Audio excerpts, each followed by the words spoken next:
अस्सलाम वालेकुम जी। मैं इस वक्त जिस मुल्क में हूँ, इस मुल्क का वज़ीर आज़म है जस्टिन ट्रूडो। अब जस्टिन ट्रूडो पे उसके मुल्क में रह के मैं जितनी चाहूँ उस पर तनकीद कर सकता हूँ, वो मेरा कुछ नहीं बिगाड़ेगा, क्योंकि यहाँ इस चीज़ की इजाज़त है। अगर लेट्स से उसको मैं बहुत बुरा लगना शुरू हो जाता हूँ क्योंकि मैं उस पर तनकीद करता हूँ और वो चाहता है मेरा कुछ बिगाड़ना, वो चाह के भी मेरा कुछ नहीं बिगाड़ सकता, क्योंकि इस मुल्क के इदारे बहुत मजबूत हैं।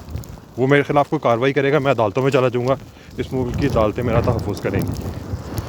बल्कि मैं आपको एक और एक्चुअल एग्जांपल देता हूँ।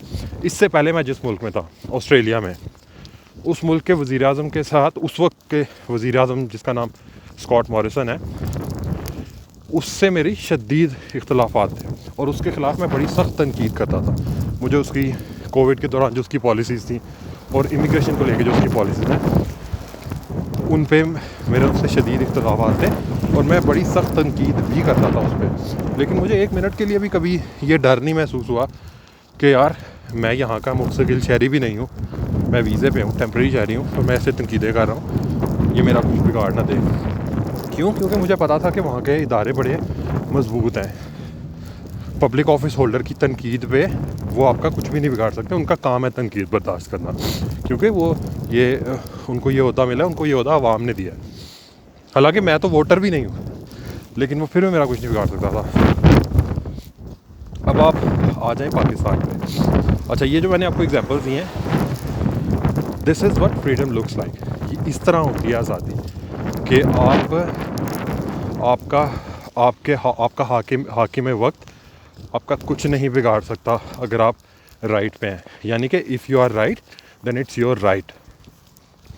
अब आ जाए पाकिस्तान में, आज़म स्वाति साहब को फिर उठा लिया। पिछली दफ़ा उन्होंने बदमाशी से उठाया था, इस दफ़ा उन्होंने कहा चलो तुम लोग कहते हो बदमाशी से ना उठाओ, लीगली तरीके से उठाओ। इस दफ़ा उन्होंने कानूनी तरीके से उठा लिया। उठाया क्यों है जी? FIR दर्ज हो गई हैं जी, स्वाति साहब ने कोई तकरीर किया, उससे जज्बात मजरूह हो गए हैं। मुझे एक बात बताओ, इससे पहले वो जो शाहजेब कत्ल केस का मुलजिम था कराची में, वो छूट गया है, उस पर नहीं तुम लोगों के जज्बात मजरूह हुए, तो ये तुम लोगों के किस तरह के, मतलब अब वो लफ्ज़ में बोलना नहीं चुचारा, लेकिन वो चे से शुरू होता है, किस तरह के आपके जज्बात हैं कि ये अपने पे तनकीद पे मजरूह होते हैं, लेकिन जब मुल्क में एक्चुअल ज़्यादती हो रही होती है, तुम लोग ताकतवर लोग हो। तुम लोगों के सामने एक बच्चे का कत्ल हुआ है, और वो भी उस बंदे का जिसके वालिद साहब मुल्क को ही सर्व कर रहे थे, सरकारी मुलाजिम थे। कत्ल हुआ है और वो वडेरे का बच्चा जो है वो एंड में छुट गया। इस पे तुम लोगों के जज्बात, इस पे तो किस तरह के अजीब किस्म के जज्बात हैं आप लोगों के, जो इस बात पे मजरूह नहीं होते। उसके बाद सिंध में आज से 6 महीने साल पहले एक गरीब साफ़ी था बेचारा, फ्रीलांस जर्नलिस्ट था, उसका कत्ल हो गया। वो भी वडेरे पे तनकीद कर रहा था, वडेरे ने उसको अपने डेरे पे बुलाया और उसको मार के मार ही दिया, ठीक है। उस पर तुम्हारे जज्बात मजरूह नहीं हुए। अच्छा, ये देखे गाड़ी आ रही है, इसने मुझे दूर से ही रास्ता दे दिया कि तुम पहले गुजर जाओ, मेरी खैर है। अच्छा खैर, उस पर तुम लोगों के जज्बात मजरूह नहीं होते। ये किस तरह के अजीब किस्म के आप लोगों के जज्बात हैं। तो पाकिस्तान में जब तक आप रहते हैं ना, मतलब मैं माफ़ी चाहता हूँ इस अल्फाज के लिए, इस लफ्ज़ के लिए, लेकिन हम कुएँ के मेंढक होते हैं। मुझे भी आज़ादी का नहीं पता था जब तक मैं पाकिस्तान में था। इसीलिए आप देखते हैं जो लोग ओवरसीज़ आते हैं या बाहर देख के जाते हैं, उनको पता लगता है कि पाकिस्तान में किस तरह के तंग माहौल में हमें रखा गया है।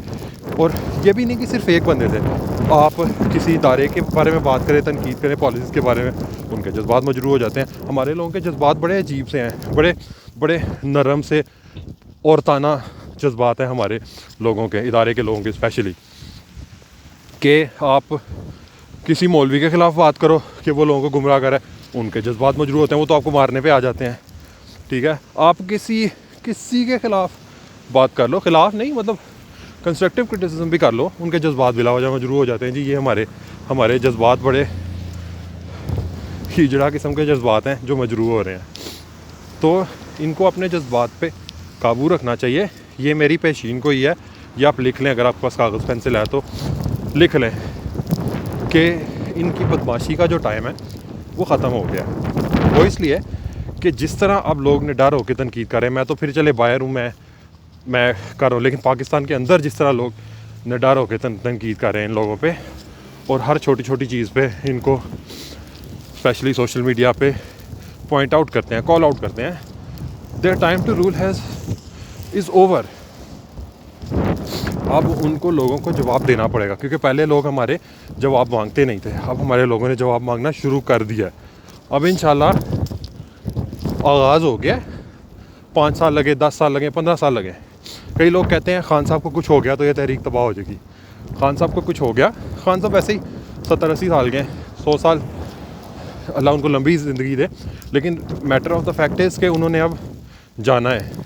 ज़िंदगी मौत का किसी को नहीं पता होता, लेकिन स्टेटिस्टिकली देखें तो उन्होंने आज नहीं तो कल चले जाना है। खान साहब के जाने के बाद ये तहरीक ज़्यादा ज़ोर पकड़ेगी। खान साहब वो बंदा है जिसने अभी लोगों को कंट्रोल में रखा हुआ है, ऑर्डर मेंटेन किया हुआ है। लोग आउट ऑफ कंट्रोल हो गए, आप अपनी मर्ज़ी से पावर लोगों को दे दें, बहुत अच्छी बात है। आप नहीं देते, लोग आपसे ले लेंगे, 10 साल लगे, 15 साल लगे, लेकिन ये होगा। अच्छा जी, मुझे दीजिए इजाज़त, अपना बहुत सारा ख्याल रखिएगा।